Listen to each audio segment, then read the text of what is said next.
అందుకే మేము మొదటి నుంచి అడిగాము, సుప్రీంకోర్టులో విచారణ జరగాలి, సిబిఐకి డైరెక్షన్ ఇచ్చి విచారిస్తే ఖచ్చితంగా మత కల్లోలాలు సృష్టించాలనుకున్న చంద్రబాబు నాయుడు అనుకో అందరికీ కూడా బుద్ధి చెప్పే అవకాశం దొరుకుతుందని. సో ఈ రోజు విచారణ స్టార్ట్ అయింది.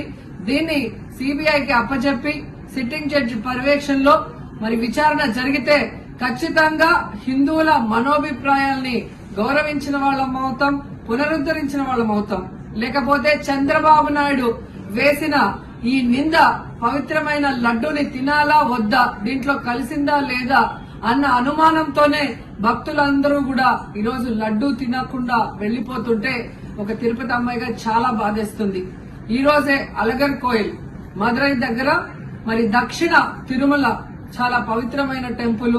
ఇక్కడ భగవంతుడిని కోరుకున్నాను, ఖచ్చితంగా సుప్రీంకోర్టు ఇన్వాల్వ్ అయి ఈ కేసుని విచారించాలి.